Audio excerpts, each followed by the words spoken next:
સરકારી તેમજ પ્રાઇવેટ જોબ્સની માહિતી માટે અમારી આ ચેનલને સબસ્ક્રાઈબ કરો.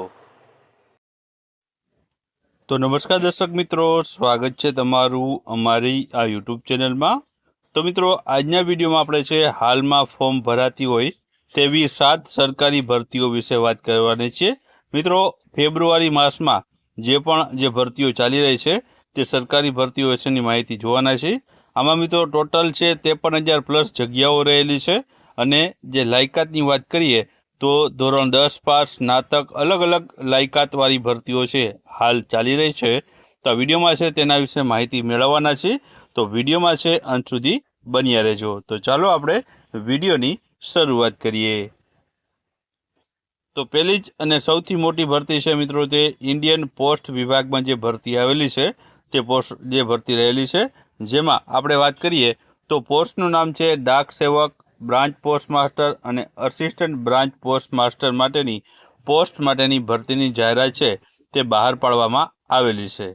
જગ્યાની વાત કરીએ તો આમાં 28,740 કુલ જગ્યા છે જે સમગ્ર ભારતમાં છે.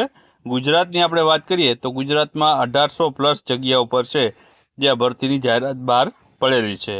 લાયકાતની વાત કરીએ તો આમાં ધોરણ 10 પાસ જે પણ ઉમેદવાર હશે તે આ ભરતીમાં લાયક ગણાશે અને આમાં ફોર્મ ભરી શકશે. વયમર્યાદાની વાત કરીએ તો 18 વર્ષથી લઈને જે છે 40 વર્ષ સુધીની વયમર્યાદા ધરાવતા ઉમેદવારો એપ્લાય કરી શકશે. પગાર ધોરણની વાત કરીએ તો આમાં પગાર ધોરણની શરૂઆત છે 12,000થી છે. આમાં પગાર ધોરણની છે તે શરૂઆત થશે. ત્યારબાદ આગળ આપણે વાત કરીએ તો આમાં ફોર્મ ભરવાની છેલ્લી તારીખ કઈ છે તો 14/2/2026 છે તે આમાં ફોર્મ ભરવા માટેની છેલ્લી તારીખ છે. તો ત્યાં સુધીમાં તમારે છે આની જે છે વેબસાઇટ ઓફિશિયલ છે GDSની, ત્યાંથી તમારે ઓનલાઈન ફોર્મ ભરવાનું રહેશે. ત્યારબાદ આગળ આપણે વાત કરીએ તો આગળ બીજી ભરતી છે તે છે RRB એટલે કે રેલવે ભરતી બોર્ડમાં છે નવી ભરતી છે જાહેર પડી છે. તેના વિશે વાત કરીએ તો ગ્રુપ ડીની વિવિધ જગ્યાઓ પર ભરતી છે. 22,195 જેટલી જગ્યા છે, જે મિત્રો જે સૌથી વધારે જગ્યાઓ રહેલી છે. લાયકાતની વાત કરીએ તો ધોરણ 10 પાસ અને ITIમાં વિવિધ ટ્રેડ આધારિત જે ભરતી તમને છે આમાં જોવા મળવાની છે.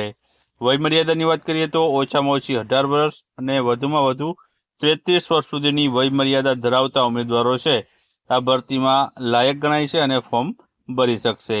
ત્યારબાદ આગળ આપણે વાત કરીએ, આગળ છે પગાર ધોરણની, તો 18,000 રૂપિયા છે પગાર ધોરણ આપવામાં આવશે, પ્લસ અન્ય ભથ્થાઓનો લાભ છે તે આ ભરતીમાં જોવા મળવાનો છે. મિત્રો, આમાં છેલ્લી તારીખની વાત કરીએ તો આ ભરતીમાં ફોર્મ ભરવા માટેની છેલ્લી તારીખ છે 2 માર્ચ 2026. આમાં ફોર્મ ભરવા માટેની છેલ્લી તારીખ છે.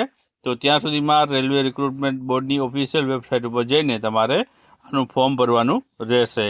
ત્યારબાદ આગળ વાત કરીએ તો આગળ ભરતી છે ગુજરાત ગૌણ સેવા પસંદગી મંડળ એટલે કે GSSSBમાં નવી ભરતી છે, જેમાં ગ્રુપ CCની છે ગ્રુપ A અને ગ્રુપ B માટેની ભરતી છે. જે મિત્રો 5,370 જેટલી જગ્યાઓ પર છે ભરતીની જાહેરાત બહાર પડી છે. લાયકાતની વાત કરીએ તો આમાં જે છે લાયકાત સ્નાતક પાસ ઉમેદવાર હોય તે આમાં છે એપ્લાય કરી શકે છે.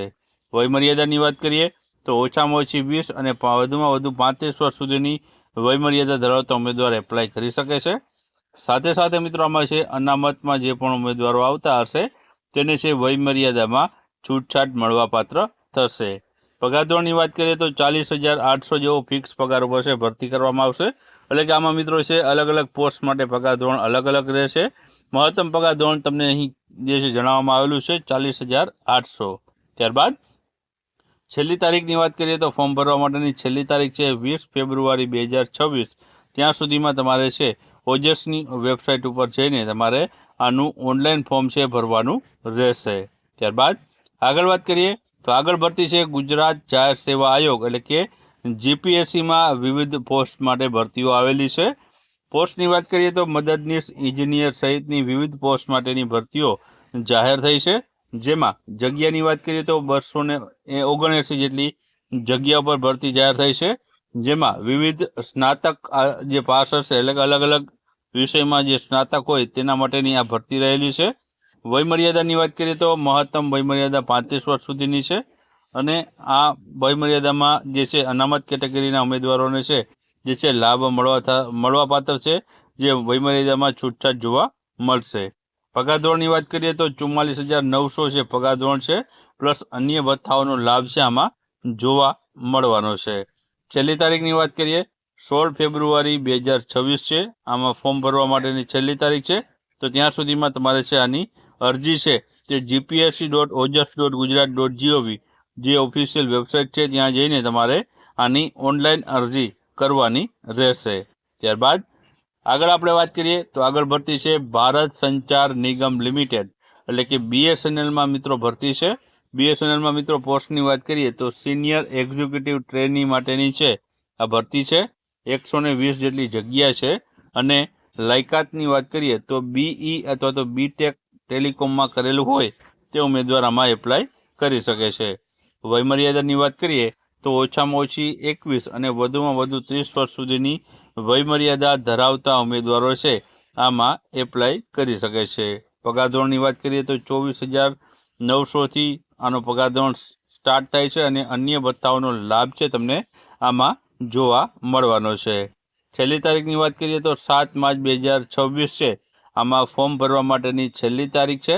તો ત્યાં સુધીમાં તમારે છે આની ઓનલાઈન અરજી છે તે કરવાની રહેશે. ત્યારબાદ આગળ ભરતી છે મિત્રો તે ઇન્કમટેક્સ વિભાગ ગુજરાતમાં મિત્રો છે ભરતી છે. પોસ્ટની વાત કરીએ તો ટેક્સ આસિસ્ટન્ટ અને MTS સ્પોર્ટ્સ કોટામાં છે આ ભરતી રહેલી છે. જગ્યાની વાત કરીએ તો કુલ 46 જેટલી જગ્યા ઉપર છે ભરતી રહેલી છે. લાયકાતમાં ધોરણ 10 પાસ અને સ્નાતક ઉમેદવાર છે આમાં એપ્લાય કરી શકે છે. વયમર્યાદા નિયમ મુજબ છે જે છે રહેલી છે. સરકારી જે ધારાધોરણ મુજબ 18 વર્ષથી જે છે જે શરૂઆત થાય છે અને મહત્તમ જે છે 35 વર્ષ સુધીની હોય છે તે મુજબ નિયમ મુજબ છે તમને આમાં વયમર્યાદા રહેલી છે. ત્યારબાદ પગાર ધોરણ છે 25,500 અને અન્ય ભથ્થાઓનો લાભ છે તમને પગાર ધોરણ સાથે અહીં મળવાપાત્ર થશે. છેલ્લી તારીખની વાત કરીએ 21 ફેબ્રુઆરી 2026 છે. આમાં જે છે છેલ્લી તારીખ છે અરજી કરવા માટેની, તો ત્યાં સુધીમાં તમારે છે આની ઓનલાઈન અરજી છે તે કરવાની રહેશે.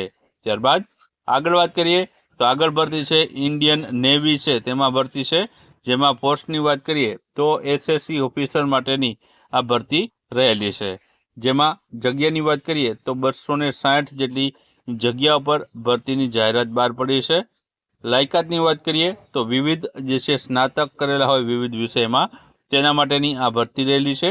વયમર્યાદા પણ નિયમ મુજબ જે સરકારી નિયમ મુજબ છે વયમર્યાદા રાખવામાં આવેલી છે. પગાર ધોરણની વાત કરીએ તો અહીં પગાર ધોરણ તમને મહત્તમ 1,25,000 સુધીનું પગાર ધોરણ છે તમને આમાં મળવાપાત્ર થશે.